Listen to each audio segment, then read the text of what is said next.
Quand on a appris la mort de Matthew Perry, ça a été un choc pour tout le monde.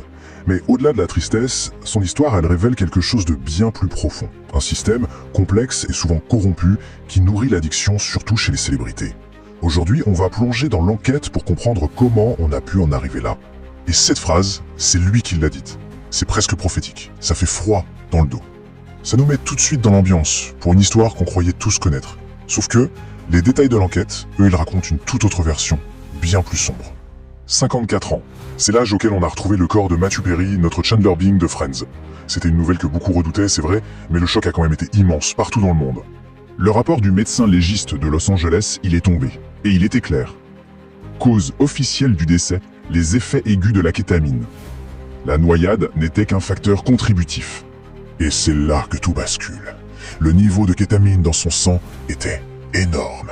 L'équivalent d'une anesthésie générale. Bien plus que ce qu'on utiliserait pour une thérapie, même supervisée. Alors la question, elle est devenue évidente.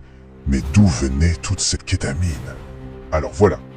Les enquêteurs se sont mis à suivre cette piste. Et ce qu'ils vont découvrir, ce n'est pas juste une histoire d'overdose accidentelle.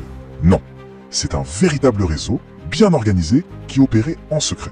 Et les arrestations ont commencé à tomber. Les agents fédéraux ont démantelé toute une chaîne. Et qui on trouve dedans? Pas un, mais deux médecins. Une dealeuse présumée qu'on surnommait la reine de la kétamine, et même son propre assistant personnel. Et vous allez voir, le système était d'une simplicité terrifiante. Étape 1, des médecins font les ordonnances. Étape 2, la dealeuse récupère le produit et le livre. Étape 3, l'assistant fait l'injection.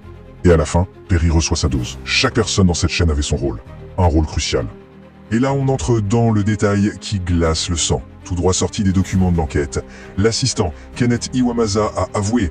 Il a avoué lui avoir fait plusieurs injections, le jour même de sa mort. La dernière juste après que Perry lui ait demandé ça. La question qu'on se pose tous, c'est comment? Comment des médecins, des gens qui ont fait le serment d'Hippocrate, en arrivent à tout risquer, leur carrière, leur liberté, juste pour dealer de la drogue à une star? Eh bien la réponse, c'est un cocktail bien toxique. L'argent et la fascination pour le monde des célébrités. En fait, tout repose sur un dilemme. D'un côté, il y a le devoir du médecin, soigner, protéger, et de l'autre, il y a la base du gain.